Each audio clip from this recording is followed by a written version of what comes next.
Então, boa noite a todos. Antes de entrarmos na aula propriamente dita, eu queria conversar um pouquinho com a Elaine. Achei muito interessante o comentário que ela fez e queria dizer a ela que essa impressão de estar revendo, relendo, reestudando assuntos já vistos anteriormente, acontece também com a turminha toda aqui do Chico Xavier. E é muito fácil da gente entender por que é que o programa da FEB, tão bem elaborado, vai e volta e repete e recorda. Vamos fazer uma pergunta, cada um de nós, para nós mesmos. A gente pegando as obras da codificação, o Evangelho, o Livro dos Espíritos, o Livro dos Médiuns, a gente de sã consciência diz que já sabe aquilo tudo? Tem uma turminha, tem uma galera aí na seara espírita que diz, Kardec está ultrapassado, foi de 1857, então precisamos de novas revelações, novos ensinamentos. Mas como? Se nós ainda não aprendemos não só intelectualmente, mas não aprendemos ainda para vivenciar. Então, esse repensar o pensamento já pensado, que eu tenho comentado com a turma toda várias vezes, é um método de fixação. É para a gente ter uma nova oportunidade para entender, e quando a gente já estudou um pouquinho o assunto, é como se a gente tivesse subido 2 degrauzinhos. Então, a minha visão se abriu um pouco, ao reestudar, eu vou enxergar coisas que num primeiro estudo, numa primeira leitura, me passaram despercebidas. Então, quando a gente constatar que a gente já sabe, oba! Palmas para nós mesmos. Quando a gente tiver alguma dúvida, correr atrás, pensar junto, fazer pergunta, pesquisar, né? Isso de pesquisar é muito importante, minha gente, porque o nosso tempo é muito pouco, então não dá para a gente entrar em detalhes e trabalhar cada tema como ele merece ser trabalhado. Então, a gente lança semente, e cada um pega a sua sementinha e vai regando, vai cuidando para ela crescer bem linda, bem saudável, bem forte, né? Então, vamos agora passando para a nossa aula. O slide número 1 traz a informação de que hoje nós estamos trabalhando o módulo 1 e o tema 2, né? As apostilas da FEB, isso também eu já tenho comentado muitas vezes aqui com vocês, são muito bem elaboradas, tem uma pesquisa muito bem feita, indica uma bibliografia adequada, acertada, variada, que nós não podemos deixar de ler. É a tal história da sementinha. O nosso interesse foi despertado, a nossa mente e o nosso coração estão ligados, então a gente deve pegar aquele pacote que está ao nosso alcance e mergulhar a fundo e procurar extrair dali o mais que a gente puder. E uma recomendação sempre repetida é que todo mundo deve ler a lição da apostila antes de vir para a aula, para preparar o terreno mental, porque quando a gente já tem uma noção do que vai ser falado, a gente segue, a gente acompanha o raciocínio com mais facilidade, né? E mesmo que a gente quisesse analisar, refletir sobre todos os itens da apostila, seria impossível, não ia caber na aula. Hoje mesmo, essa nossa aula é um exemplo disso. Nós vamos fazer um voo ligeiro, superficial, sobre os itens básicos da nossa aula, que estão informados aí no slide número 2, que são mediunidade, metapsíquica e parapsicologia. Vocês vão concordar comigo, sem dúvida, que um único tema desse trio aí seria material mais do que suficiente para uma aula. Então, por mais que a gente queira desenvolver ou queira encolher, vai ser pouco o tempo que nós temos. Então, nós vamos, assim, só chamar atenção para os itens que, ao preparar a nossa aula, nós consideramos mais importantes. Vamos agora para o slide 3.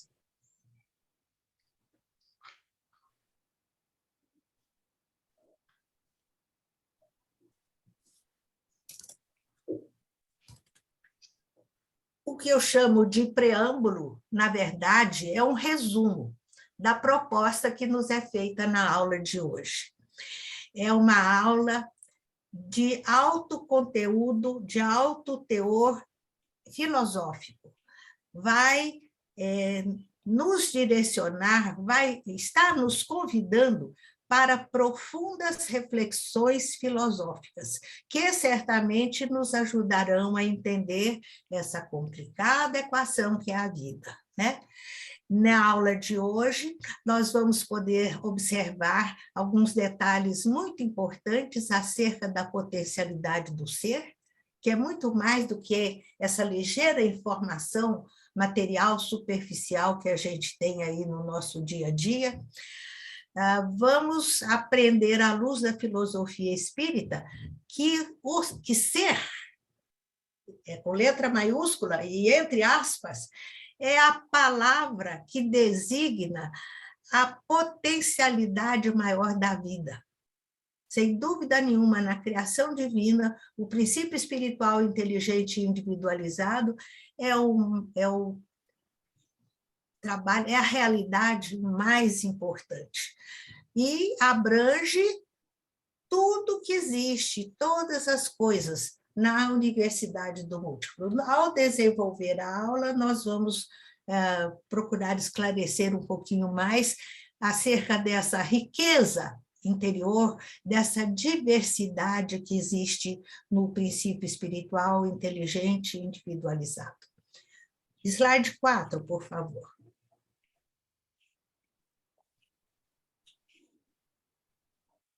Espera aí só um pouquinho, que eu estou apanhando aqui do clicker. Só um instantinho. Eu acho bom quando eu constato que não só o meu dedinho erra.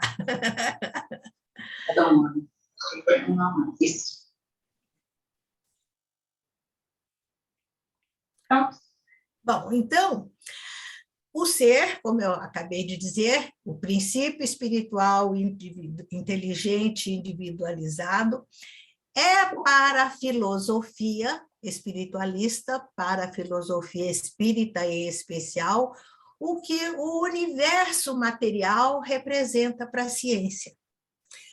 E o foco, a busca, a razão de ser, a razão da realidade existencial do princípio inteligente é observar, entender o aspecto maior da vida que nos é revelado pela doutrina espírita. Doutrina espírita, que nós todos sabemos, tem tríplice aspecto: é ciência, filosofia e religião. E exatamente por causa dessa complexidade, dessa riqueza de informações, a doutrina vai sempre exigir de nós muito estudo, muita dedicação. Voltamos àquelas recomendações iniciais. A gente precisa buscar, canalizar tempo, o nosso interesse e os nossos recursos para buscar conhecimento, para ampliar a nossa bagagem de conhecimentos. E esse compromisso, a doutrina deixa bem clara, em várias ocasiões, é um compromisso de altíssimo nível. E aqui, em especial, é bom que fique muito claro que não é compromisso com o Chico Xavier, o nosso amado grupo de estudos. Não é com a doutrina propriamente dita, não é com os expositores que vão aparecer aqui para conversar com vocês. É um compromisso nosso conosco mesmos e com o plano espiritual, especialmente com aqueles benfeitores espirituais que nos ajudaram, que nos orientaram no planejamento da nossa atual encarnação, né? Slide 5, por favor. Então, fiz referência ao planejamento divino. Nós já estudamos André Luiz, eu não sei se Elaine sabe disso.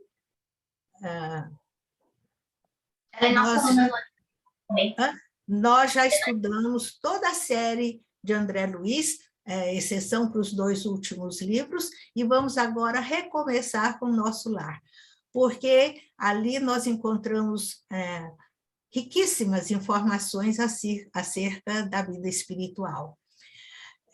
E lá, em Nosso Lar, o primeiro livro da série, André Luiz faz referências ao planejamento divino e explica muito claramente que quando o espírito vai se reencarnar, ele se submete a uma espécie, a um tipo de terapia espiritual, que às vezes é individual, às vezes é coletiva, depende do caso, porque cada caso é um caso, é atendido, cuidado de acordo com a necessidade, né?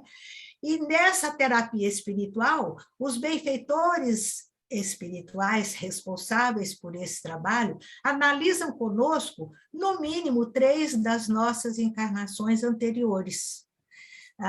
Informa André Luiz que eles não voltam mais no passado, porque isso seria prejudicial. Nós já cometemos tantos erros, tantos equívocos, que lembrar de uma carga maior, em vez de ajudar, prejudicaria. Então, eles recordam 3.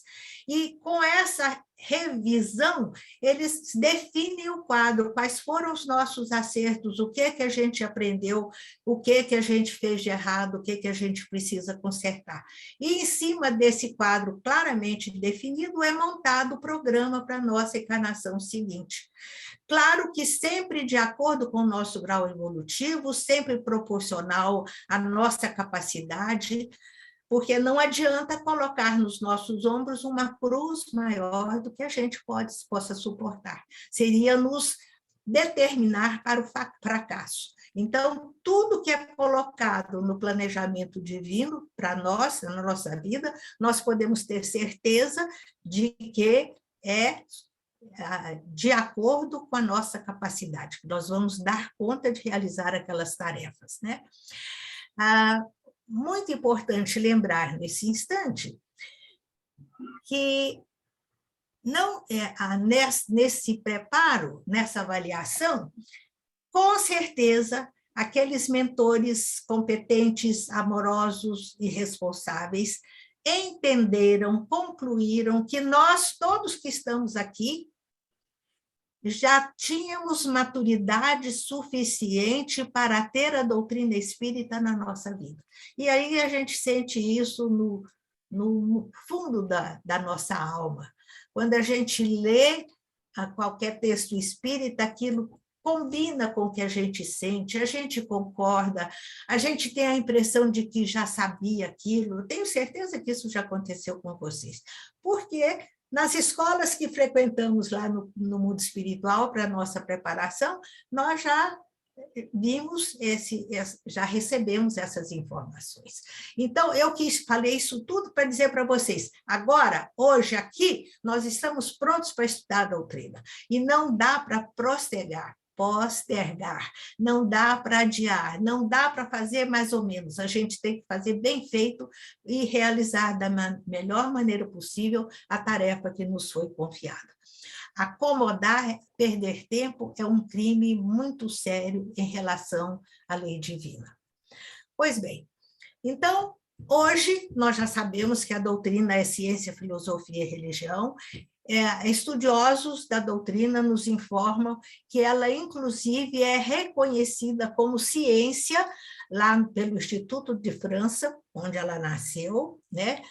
Já está registrada no Dicionário Técnico de Filosofia, o Dicionário Lalande, que certamente vocês conhecem, que é muito interessante, muito bom. E por que é que a doutrina espírita alcançou esse patamar? Por causa do seu conteúdo, do seu contexto. Ela realmente contém informações válidas, verdadeiras. O seu conteúdo tem implicações gnosiológicas profundas. Não sei o quanto que vocês estão familiarizados com a filosofia espírita, então é bom que a gente lembre que gnosiologia é a teoria do conhecimento. É um substantivo criado pelo filósofo Locke para designar exatamente esse trabalho que nós fazemos quando buscamos conhecimento. Logia é estudo. Então, estudo do conhecimento, busca do conhecimento. Então, essa ciência merece a nossa atenção, o nosso empenho, a nossa dedicação. O próximo, por favor.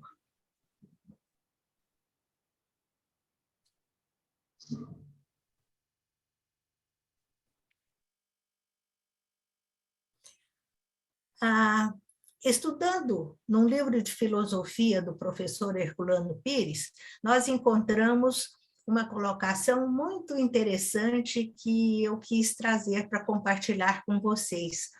Ele diz, com muita clareza e com toda a razão, que a filosofia espírita desencadeou uma enorme revolução no pensamento científico da época, e ainda hoje vem desencadeando, né?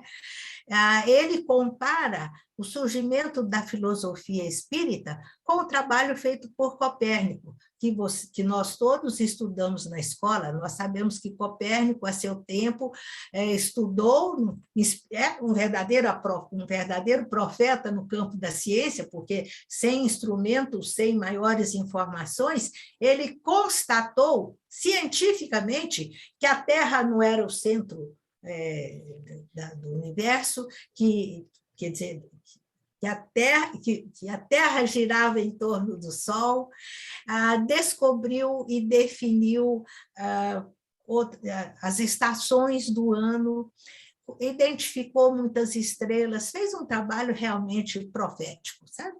Só que a autoridade na época era a igreja, e a igreja não acreditava nisso, e a igreja impunha suas ideias. E ele, então, foi condenado à morte. Ele teve que voltar atrás e dizer que não, que ele estava errado, que era a Terra assim, mas nos seus últimos anos de sua vida, ele reafirmou que não, que o Sol era o centro do universo. Então, a limitação da inteligência humana, os nossos vícios intelectuais, morais e outros, nos fazem, muitas vezes, adotar atitudes dogmáticas que bloqueiam o progresso. É verdade que a verdade sempre aparece, né? Mas, às vezes, demora um pouco mais exatamente por causa do ranço, do dogmatismo vigente, não só no campo da religião, como no campo das ciências também, né? Pois bem, quando a ciência espírita surgiu, houve uma rejeição absoluta. Tanto é que Kardec, quando começa a publicar a Revista Espírita, ele não fala que é religião, ele não dá nenhuma conotação de religiosidade. O subtítulo era Jornal de Estudos Psicológicos. Por que ele fez isso? Porque ele sabia que assim ele abriria as portas da ciência e seria ouvido pelos cientistas. Se ele pusesse um rótulo religioso, todas as portas se fechariam. Como no final acabaram se fechando para ele, e ele não pôde mais ser membro da Academia de Ciências, porque os seus inimigos não consideravam o espiritismo uma ciência, né?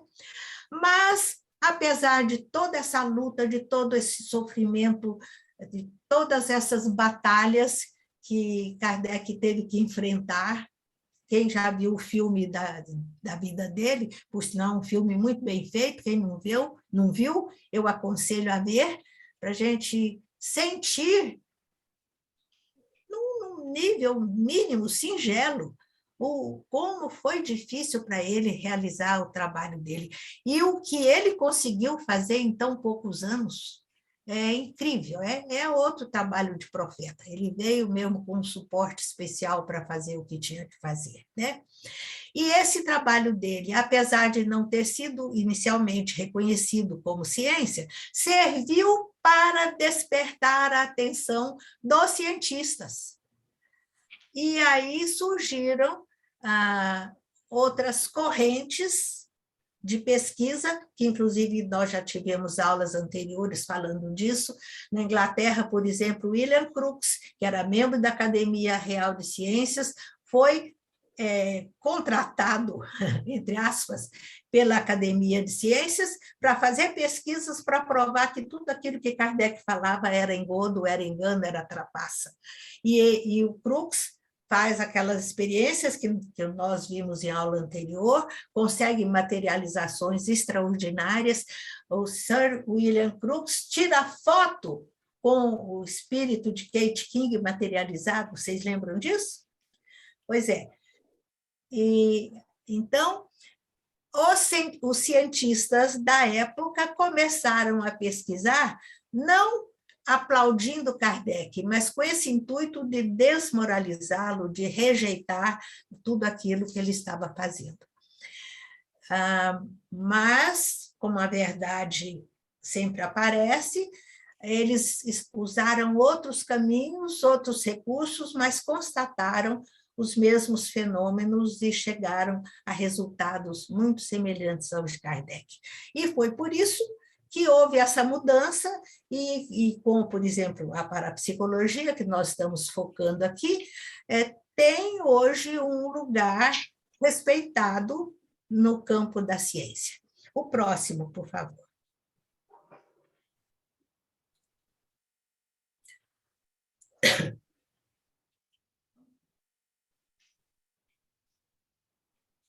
Cadê o slide 7?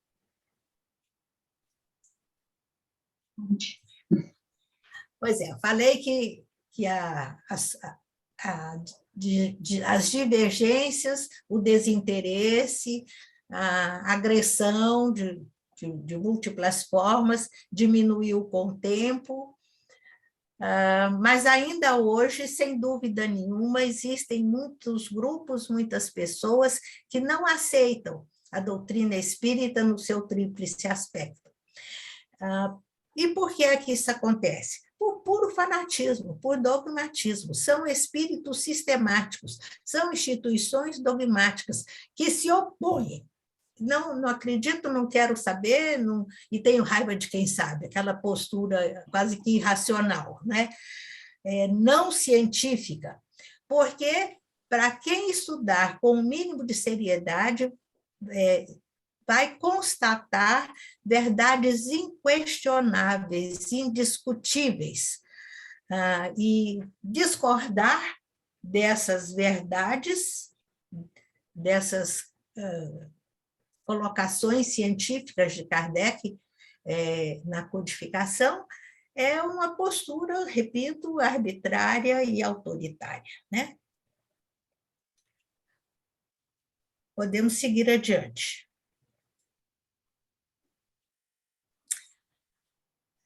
Naquele livro do professor Herculano, que eu citei para vocês ainda há pouco, ele lembra que Dr. Urbano de Assis Xavier, um médium respeitável e um excelente divulgador espírita, afirmava que se Kardec não houvesse fundado, desenvolvido e propagado a ciência espírita, pela qual deu a vida e a genialidade, nossa cultura não passaria de um ciscar de galinhas na crosta da terra. Vamos fazer uma pausa aqui para pensar no significado do ciscar de uma galinha na crosta da terra.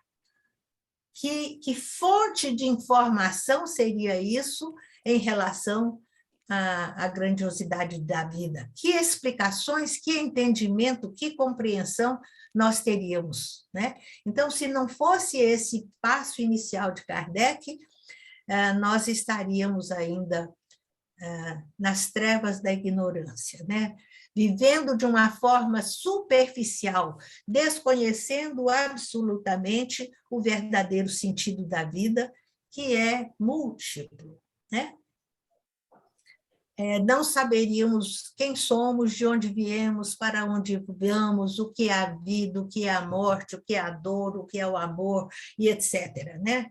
não saberíamos o nosso destino, por que fomos criados, para que fomos criados, qual é o objetivo da nossa vida. E mais ainda, o trabalho de Kardec, seguindo aquele método teórico experimental que nós já estudamos. O que é o método teórico experimental? Ele ouvia a manifestação do espírito, registrava o que tinha sido dito, confirmava as informações dadas, o espírito dizia que tinha tal nome, que tinha vivido em tal cidade, que tinha morrido em tal data, a equipe ia lá para confirmar esses dados e sempre confirmados. Então, quando Kardec diz a morte não existe, não é a opinião pessoal dele, é porque ele viu um morto chegar na sessão e dizer: eu morri e continuo vivo. E com toda essa comprovação que eu acabei de citar para vocês, né? E Kardec, como eu disse, deu o primeiro passo, e depois dele surgiram outros trabalhos de outros cientistas. O Crookes eu acabei de citar, o Richer nós vamos analisar daqui mais um pouquinho, o Aksakoff, o Zollner, todos interessados, com a curiosidade despertada para conhecer esse mundo invisível, imponderável e desconhecido, né? Alguns o faziam por interesse. Por exemplo, Aksakoff era vontade de conhecer, vontade de aprender e de ser útil. Mas muitos tinham interesses secundários. O predominante era desmoralizar Kardec, mas outros cientistas, outros pesquisadores estavam interessadíssimos em descobrir, por exemplo, na telepatia, um novo meio secreto de comunicação. Isso, numa guerra, é importante, você não precisar de mensageiro, mente a mente, manda o recado, o outro lá capta, faz toda a diferença, né? Então, haviam outras razões para novos pesquisadores surgirem. Mas, à medida que eles foram realizando o seu trabalho, eles foram constatando que tudo aquilo que Kardec dizia era verdadeiro. O próximo, por favor.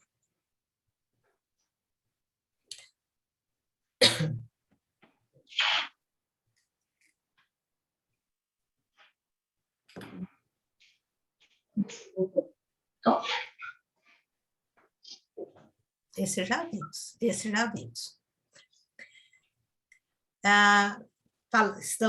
Fizemos referências a contemporâneos de Kardec, mas nós sabemos que no nosso século temos hoje equipes de cientistas pesquisando, estudando toda essa fenomenologia que Kardec já tinha estudado e explicado no passado. Merecem destaque especial o Dr. Heim e o McDougall, que foram os fundadores da parapsicologia, que é respeitada como ciência, né? É uma ciência acadêmica que, sem querer, foi obrigada. Ela tinha que encontrar respostas, encontrar explicações para aqueles fenômenos que aconteciam, porque os fenômenos espíritas, os fenômenos mediúnicos, sempre existiram em todos os tempos. Então, Kardec falando o que ele achava por um lado, e eles, então, tinham que encontrar uma explicação oficial da Academia de Ciências para aquela fenomenologia tanto. Foi um tipo de saia justa. O professor Herculano Pires diz que é como decifrar a charada da Esfinge. A Esfinge falou para Édipo: decifra-me ou te devoro, né? Então, ele teve que encontrar a resposta, teve que encontrar uma saída. E a parapsicologia funcionou mais ou menos nesse nível. Adiante, por favor. E com esse trabalho feito por eles, a ciência espírita, a filosofia espírita e a religião espírita, hoje, são olhadas com mais respeito. E nós aproveitamos esse momento para exteriorizar a nossa gratidão a Kardec, porque se ele não tivesse feito o trabalho que fez, com o denodo, com a coragem, com a disciplina que fez, a nossa realidade seria muito diferente, né? Por causa desse interesse inicial de Kardec, o mundo atual busca novas soluções, novos conhecimentos em todas as atividades, inclusive no meio espírita. A ciência espiritual surgiu, nós sabemos, nós já estudamos isso, através de revelações, de manifestações da equipe Verdade, né? Mas nós não podemos deixar de reconhecer que ela se fez presente no nosso mundo, na dimensão material da vida, num trabalho de revelação humana, graças à obra de Kardec. Então, se Kardec não tivesse feito a parte dele, o desenvolvimento intelectual, espiritual da humanidade teria sido retardado por mais alguns séculos, né? Essa visão genial de Kardec foi que moveu as barreiras iniciais e estimulou os cientistas do mundo a estudarem os fenômenos espíritas, que, para não dizerem que estão jogando no mesmo time que Kardec e falar de fenômenos espíritas, hoje eles chamam de fenômenos paranormais. Era um novo apelido. O próximo, por favor. Eu citei a Revista Espírita agora há pouco, falei para vocês que logo abaixo da foto de Kardec, nós estamos vendo o Jornal de Estudos Psicológicos. Essa preocupação que Kardec tinha de que as portas não lhe fossem fechadas, porque já estava difícil trabalhar. Se as portas fechassem, se houvesse uma rejeição maior, as coisas ficariam ainda mais complicadas, né? E ele, então, estudou exaustivamente, divulgou de múltiplas formas, ele fez viagens, ele fez palestras, ele escrevia artigos, ele criou a Revista Espírita, que também nós já comentamos com vocês em aulas passadas, era o melhor meio de comunicação na época. Com a revista viajando pelo mundo todo, ele encontrou simpatizantes e adeptos em outros países. Essas novas pessoas interessadas começaram a fazer sessões mediúnicas lá na sua cidade e depois escreviam para Kardec contando. Fizemos uma sessão tal dia com tantas pessoas e aconteceram tais e quais manifestações, enriqueceram de uma forma extraordinária a bagagem de informações de pesquisa de Kardec, né? Mas isso tudo acontecendo em função da coragem de Kardec, que soube enfrentar com equilíbrio, com tranquilidade, todos os seus contraditores, refutar todas as inverdades que eram lançadas em relação à doutrina. Ele nunca discutia por discutir, isso seus biógrafos deixam bem claro. Ele só ia a público responder quando ele sentia que havia um prejuízo para a doutrina, um desrespeito pela doutrina. Sem dúvida nenhuma, ele fez um trabalho com uma lógica irrefutável, indiscutível, e nesse nível científico e altamente sério, é impossível qualquer pessoa derrotar ou desmentir, porque é a verdade que está sendo colocada, que está sendo trazida.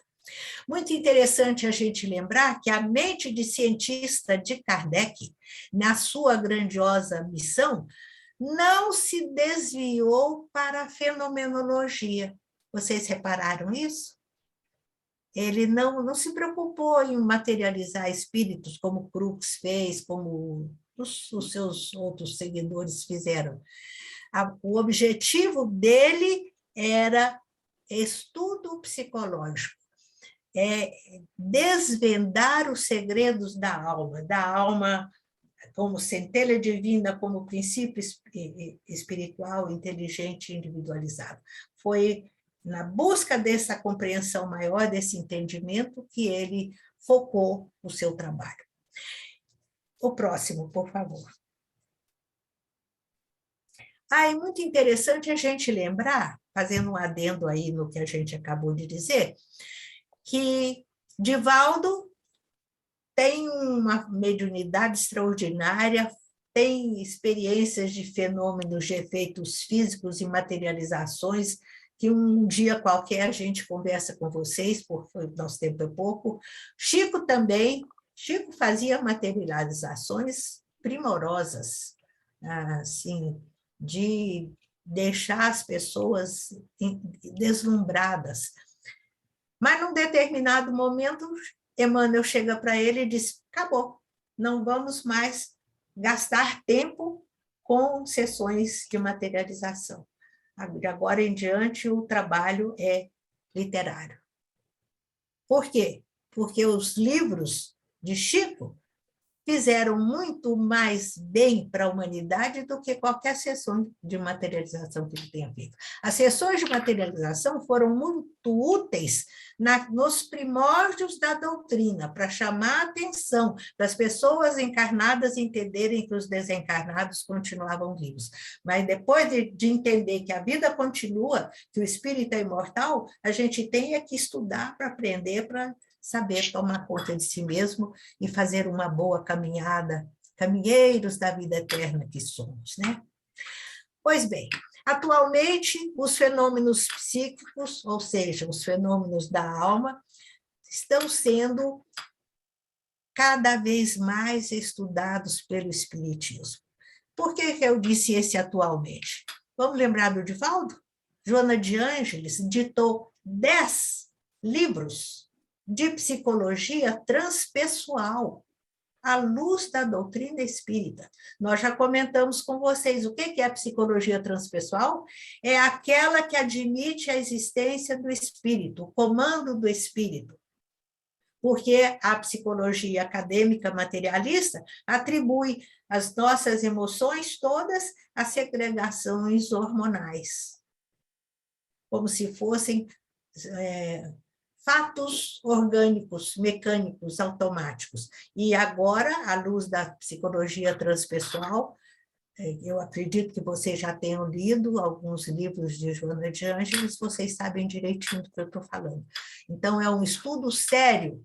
E vejam que, da mesma forma que os livros ditados por André Luiz, que nunca foram contestados por pessoas cultas, engenheiros, médicos e outras pessoas habituadas com o estudo científico, nunca conseguiram encontrar um erro nas obras de André Luiz. E, da mesma forma, há muitos psicólogos trabalhando hoje na equipe de Divaldo, divulgando esses livros, explicando aí mundo afora essa nova visão da psicologia, né?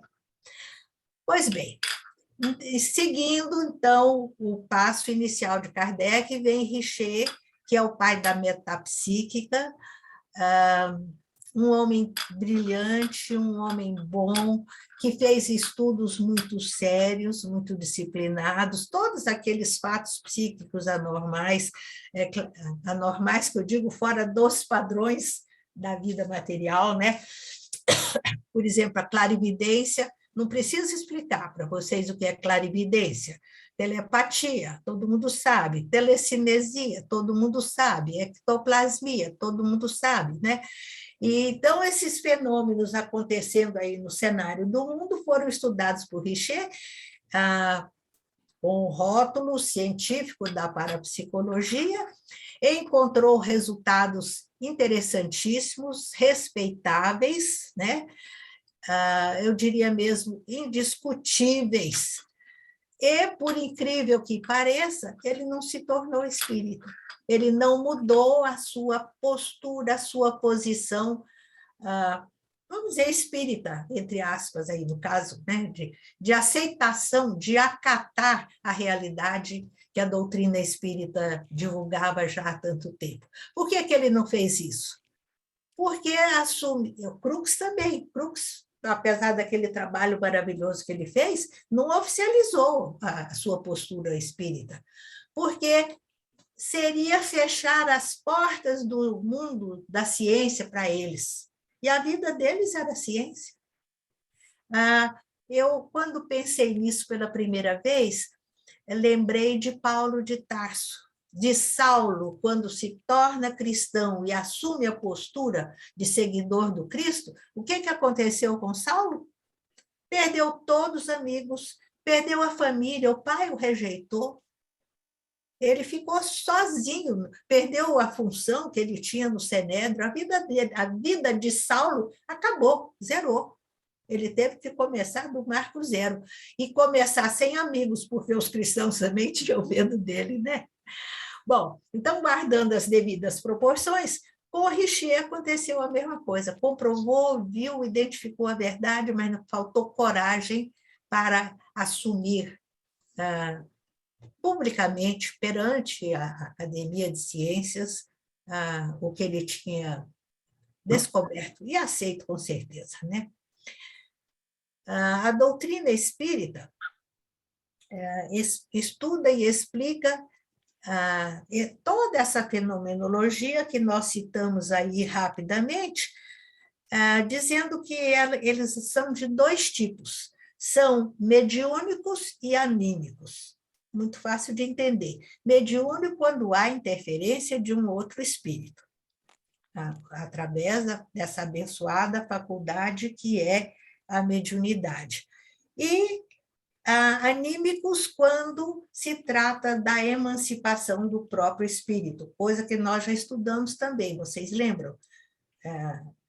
Quando estávamos estudando... Oh, meu Deus, qual foi a aula? Acho que foi a emancipação da alma. A gente vai ter uma aula especificamente nisso mesmo. Tá bom. Então, vamos lá.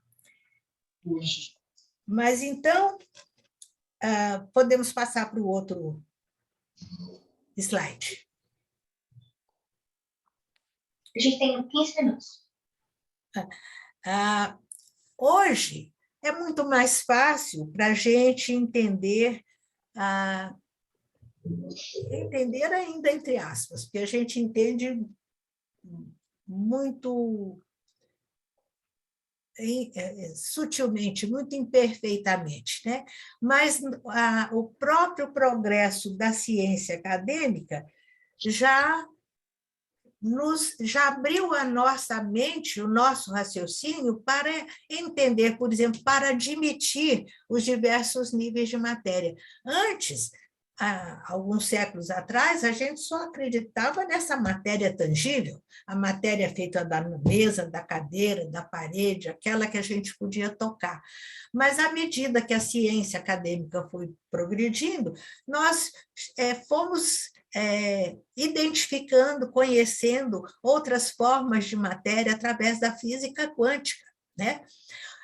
Até pouco tempo atrás, a menor partícula da matéria era o átomo.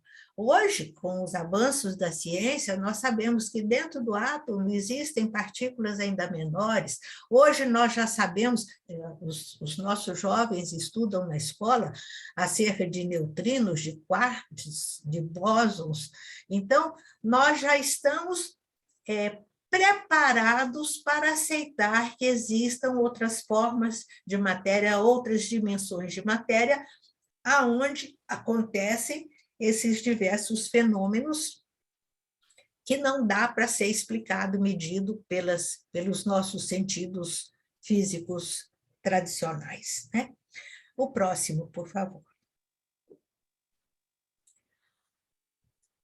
E por que é que essa busca do conhecimento acontece? Porque existe anseio, a lei do progresso, no imo do ser, para identificar, para conhecer os segredos do universo, para entender o verdadeiro sentido da vida.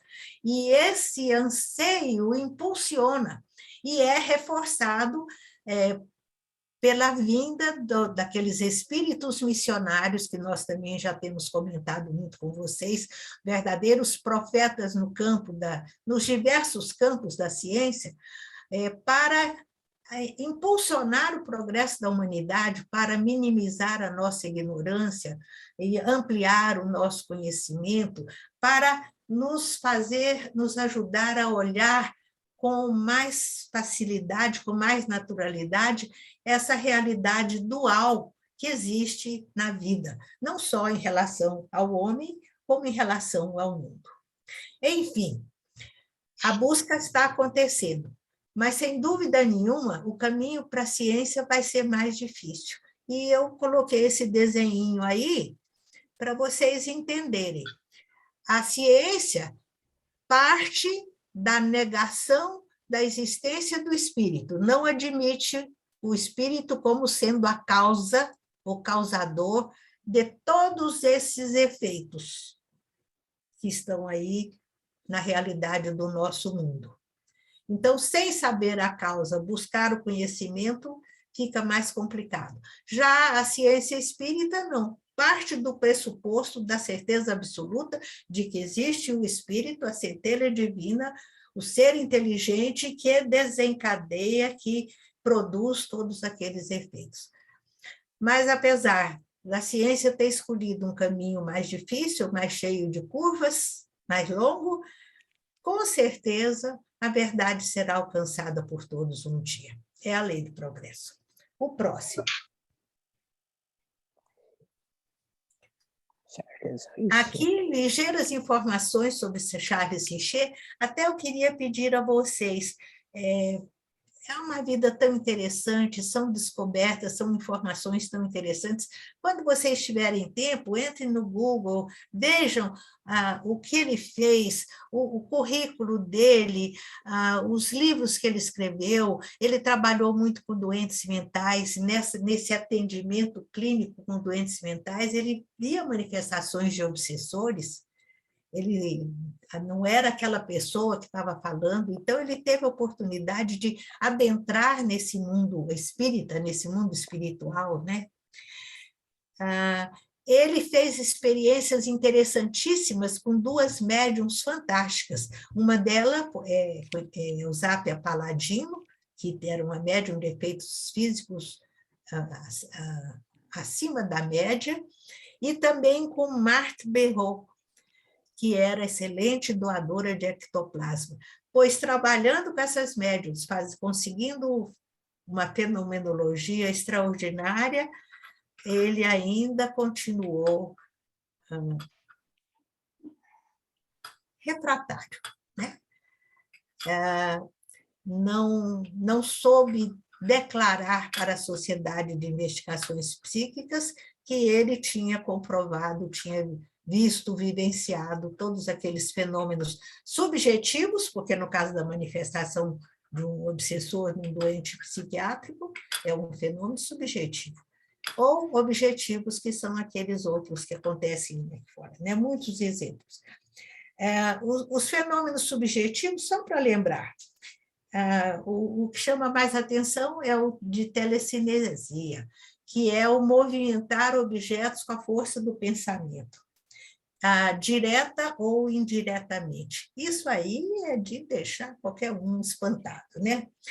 E aqui no Brasil apareceu na televisão, uns anos atrás, um médium, não espírita, mas um médium, tinha excelentes faculdades mediúnicas, chamado Uri Geller, vocês lembram dele? E ele, com a força do pensamento, entortava colheres. É verdade que ele não fazia por interesse científico nem religioso, era só interesse pessoal. Usou o seu potencial para chamar atenção para seu próprio benefício, né? Bom, vamos adiante, então. Vocês assumam, nesse momento, o compromisso de estudar um pouco mais. Aqui nós estamos vendo a Dr. Heine, Joseph B. Heine. Ele se dedicou ao ramo da psicologia, na Universidade de Duke. Ele leu aquele livro, História do Espiritismo, escrito por Conan Doyle, que é um livro maravilhoso. Se vocês não leram, por favor, encontrem oportunidade para ler, porque fala de uma riqueza enorme de fenômenos, para chamar atenção na época, quando era preciso, né, de fenômenos mediúnicos. E um dos médiuns que mais chamou a atenção do Dr. Heine foi Swedenborg. A Swedenborg vomitava no meio de todo mundo, de repente ele estava batendo a cabeça no teto do salão dos castelos.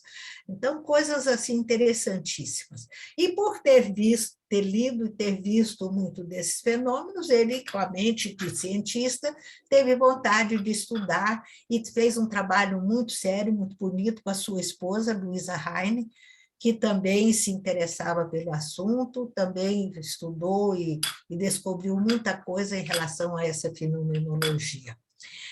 E eles chegaram à conclusão de que era indiscutível a existência dos fenômenos psíquicos, ou seja, aqueles fenômenos que são decorrentes da alma humana, que independem do corpo humano, né? Exemplo, clarividência, clareaudiência, pré-cognição, retrocognição, psicocinésia, etc. Que, com certeza, vocês sabem direitinho o que é. Sim. O próximo, por favor. 5 minutinhos. Aqui, nós estamos sendo apresentados por Dr. Alexander Aksakov. Ele era nobre, era um homem muito rico, se interessava muito por esse tipo de pesquisas, fez pesquisas respeitáveis. Ele era escritor, era jornalista, escreveu muitos livros. Ele também admirava a fenomenologia de Swedenborg.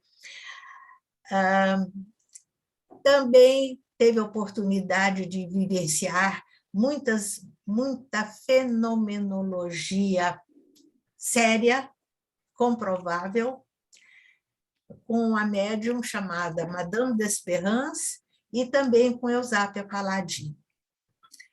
Agora, aqui a gente precisa abrir um parênteses e repetir. Todas essas pesquisas começaram para desmoralizar a ciência espírita, para provar que era engodo, que era engano. Mas, além desse intuito de desmoralizar a ciência espírita, havia também outros interesses. Por exemplo, a psicotrônica, o poder gravar as vozes dos espíritos, foi um canto de sereia que teve um peso muito grande e até hoje está sendo buscado, né? Vocês sabem disso. Mas o que interessava mais, especialmente aí na linha de Aksakov, era descobrir e identificar um meio de comunicação secreta através da telepatia. Isso eu já citei para vocês ainda há pouco, né? Porque a telepatia, os fenômenos telepáticos eram extraordinários. Uma pessoa numa sala conseguia ler uma carta que estava na mão de outra pessoa em outra sala. Conseguia dizer qual era o objeto que estava guardado dentro de um cofre de aço na outra sala. Conseguia ler a carta com envelope fechado. Então, eram coisas indiscutíveis. As experiências feitas por Heine com o baralho Zollner, os médiums, sem ver a carta, diziam quais eram as cartas do baralho que ele utilizava para suas pesquisas. Então, eram fenômenos fantásticos mesmo, muito atraentes, muito sedutores. E, se não houver mesmo muita força de vontade, a pessoa se prende ao fenômeno e deixa de caminhar ao encontro do estudo. O próximo, por favor.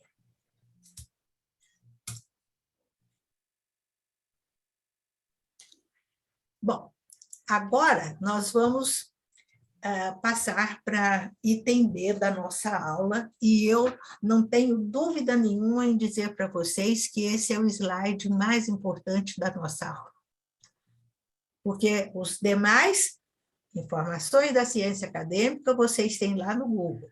Aqui nós estamos aprendendo com a doutrina espírita, à luz dos ensinamentos de Jesus, qual é a postura correta que nós devemos adotar na nossa vida.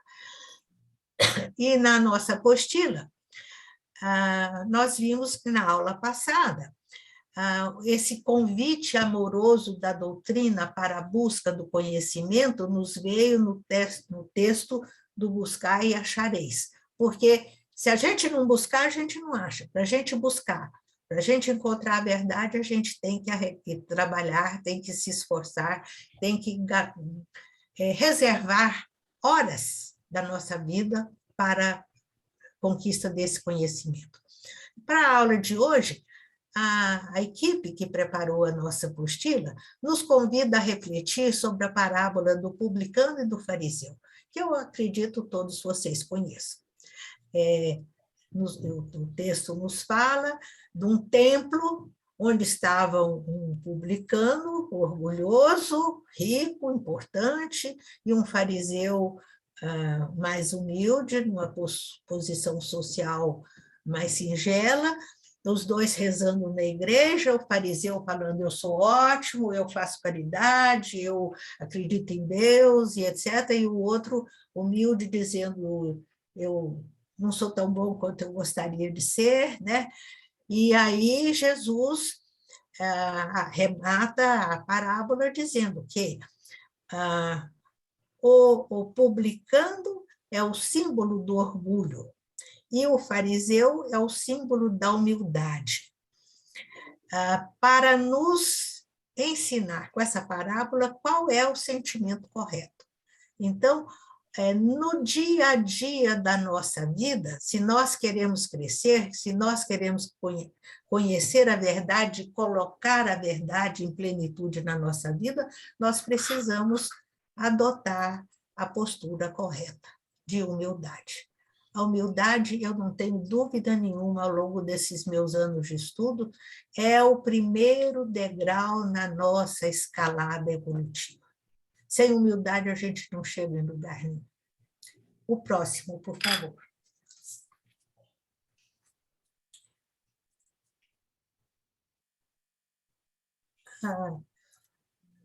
Continuando ainda um pouco na reflexão do fariseu e do publicano, a nossa apostila lembra que essas figuras retratam muito a humanidade, muitos de nós mesmos, né?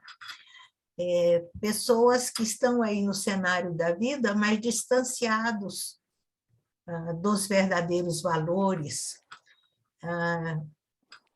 desinteressados do esforço, da luta pelo crescimento, distanciados do amor que é a lei maior que rege a vida, né?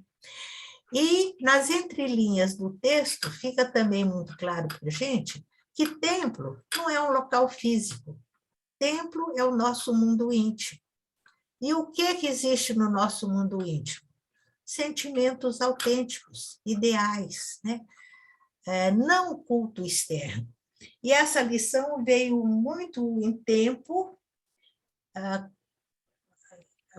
quando vocês estudaram o livro Pensamento e Vida e tiveram oportunidade de comprovar de que a nossa felicidade ou infelicidade se define em função da qualidade dos nossos pensamentos e dos nossos sentimentos.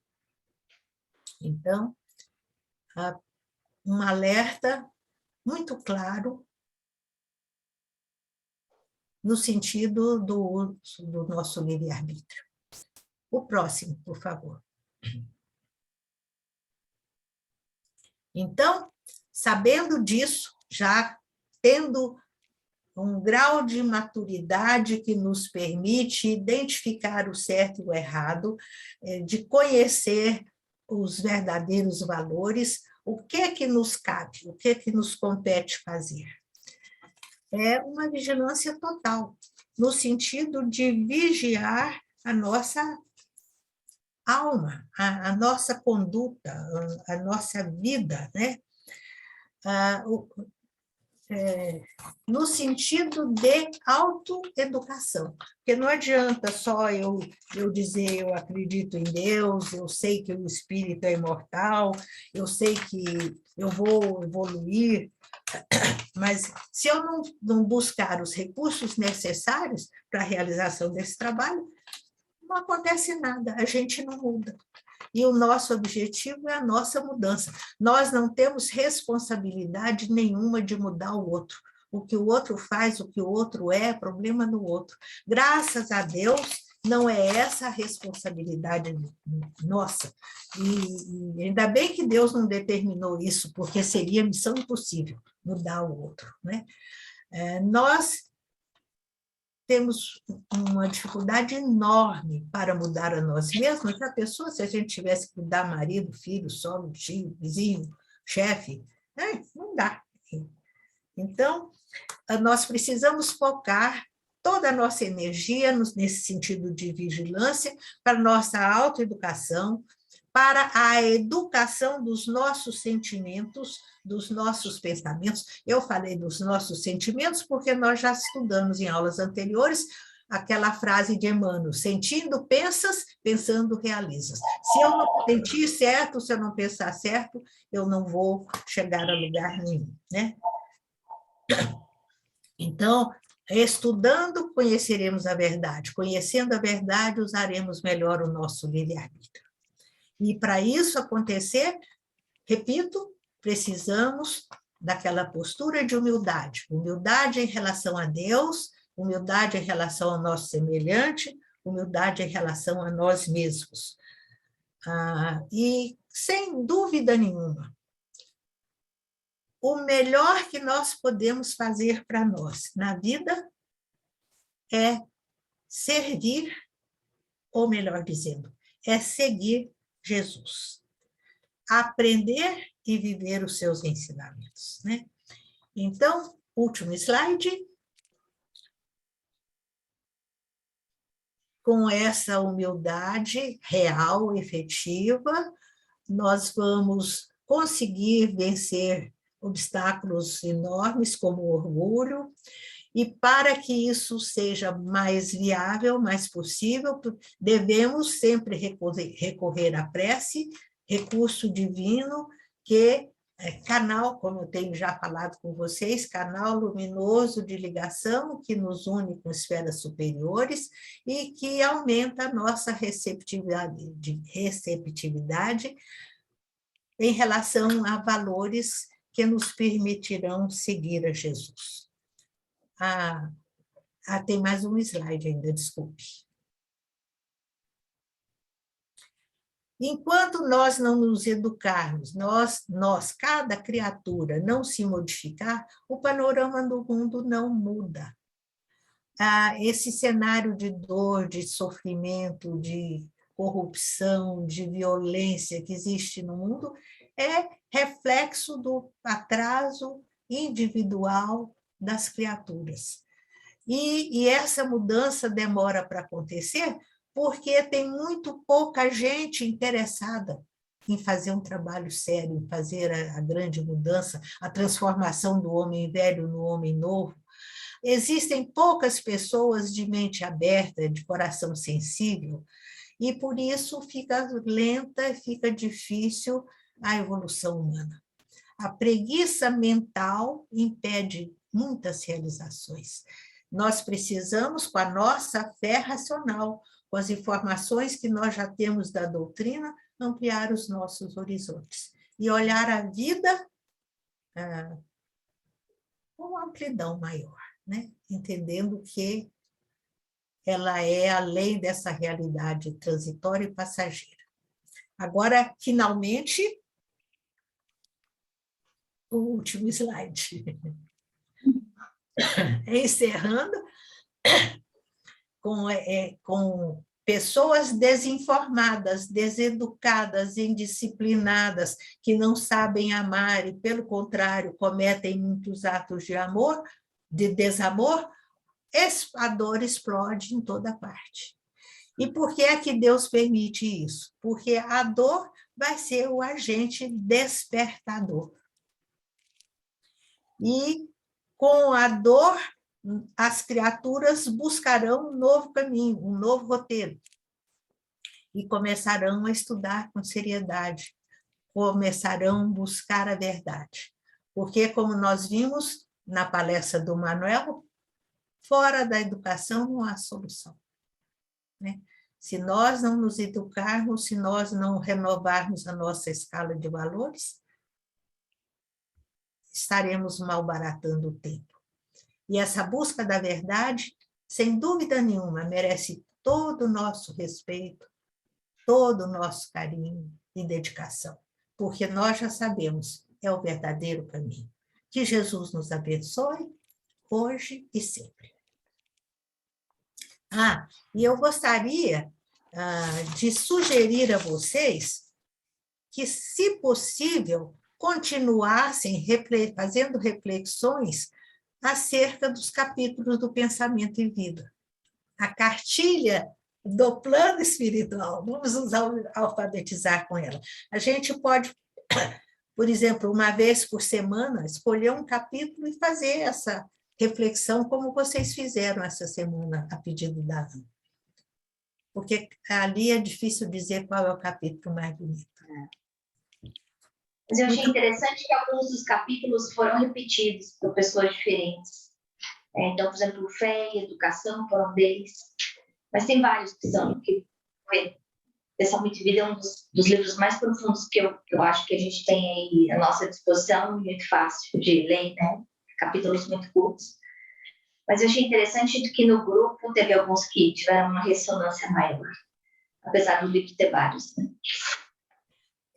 Eu queria contar para vocês também que eu tenho 3 amigas, e nós temos um grupo de estudos há muitos anos. E uma delas, a Verinha Milano, que vocês conhecem, que já fez palestra aqui para vocês.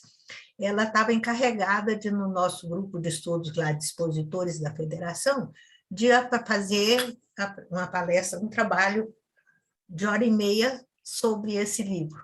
Então, nós nos reunimos uns 2 meses para estudar juntas esse livro.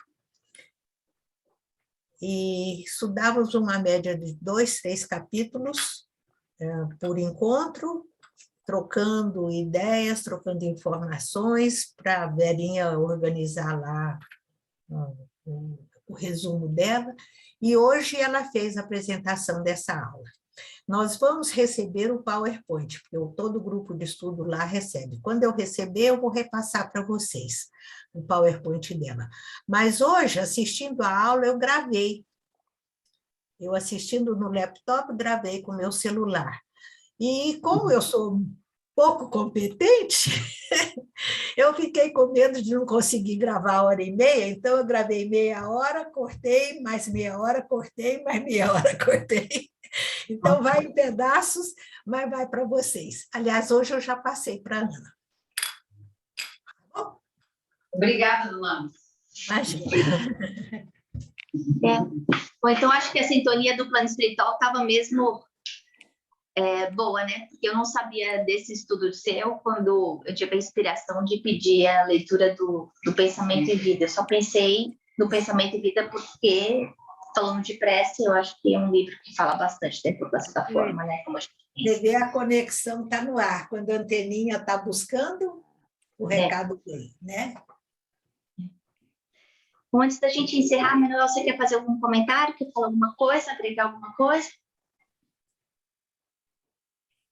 Diante dessa maravilha de exposição, só tenho que parabenizar. A expositora foi magnífica. Nada a acrescentar. Obrigada, Manuel. Eu vou passar para vocês uma palestra que eu escutei recentemente do Divaldo, que eu achei muito interessante, que ele fala que no ano 2000 ele foi até a ONU, que teve uma reunião de representantes de religiões. E, para minha surpresa, até o ano 2000, o espiritismo não era visto como religião. Não tinha sido registrado como religião, e ele vai lá junto com o presidente da FEB, conversar lá com as pessoas, e aí muda isso. Mas ele fala muito da trajetória dele, do número de pessoas que ainda questionam por ignorância e que escrevem artigos de qualidade de folhetim, mas que tem uma abrangência grande, falando bobagem, falando coisas do tipo que o espiritismo não acredita em Deus. E que até hoje, no momento de vida que ele está, no trabalho que ele faz, que é encontrando outros líderes religiosos, ele ainda escuta assim: Divaldo, olha, adoro você, você faz um trabalho maravilhoso, você só tem um defeito, você é espírita. Eu não entendo como você é espírita. Então, eu acho que isso é uma coisa importante para a gente ouvir. Eu vou repassar essa palestra para vocês, porque a mamãe falou de muitas coisas bacanas, de provas, enfim. Mas essa dinâmica que a gente ainda encara de ser espírita, né, esse estigma que, de alguma forma, a palavra espírita carrega, é uma curiosidade para mim, é um mistério. E, enfim, eu acho que isso está na mão da gente para mudar, porque conhece-se a árvore pelos frutos, né? Então, independente da religião que a gente traga como crachá, eu acho que o mais importante é o que a gente representa, né? Então, a religiosidade que a gente vive com as outras pessoas, porque aí o questionamento não vai vir, ninguém vai poder falar, não, a Ana não presta porque ela é espírita, não. A Ana, ela ajuda os outros, ela escuta, ela é caridosa, ela faz isso. E a Ana pode ser a Geisa, o Miguel, a Maria, o João. Não estou falando de mim, né? Estou falando de uma pessoa. Mas é através dos nossos atos que a gente vai ser reconhecido com os valores certos. E é isso que a gente busca no Espiritismo, né? Eu quero contar um segredo para vocês. A próxima aula, no nosso grupo de estudos, lá na Federação, vai ser do Manuel. E eu vou gravar a aula dele para vocês.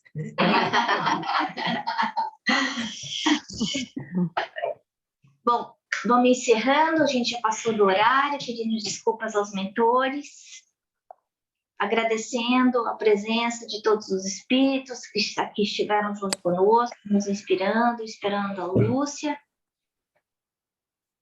pedindo ao Mestre Jesus que nos ajude nessa tarefa, que não tem leão, não tem prisão, mas que ainda tem muita dificuldade no nosso caminho, muito preconceito. Que a vivência do Evangelho possa brotar de dentro para fora.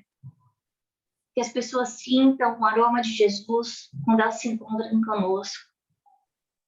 Que nós saibamos, Senhor, ser o Verbo em seu nome, na vivência, no nosso dia a dia, com todos aqueles que convivem conosco dentro e fora dos nossos lares. Nós pedimos ainda por esse centro espírita, essa casa que nos acolhe, e na verdade é um símbolo, é simplesmente uma sala onde nós recolhemos e nos encontramos e confraternizamos. Mas que possa ser um ponto de luz nessa terra, nesse planeta tão lindo e que sofre tanto nesses dias, Senhor. Que teu amor possa iluminar cada um dos corações sofridos, sofrendo. Que teu amor possa vencer toda a dor, todo o desespero, toda a desesperança que existe no momento. Pedimos por todos aqueles que nos pedem preces, por todos aqueles que se sentem isolados, sozinhos, desesperados. Que eles possam ser abençoados com seu amor. E assim nós te agradecemos, dizendo graças a Deus e graças a Jesus. Graças a Deus. Graças a Deus, Jesus.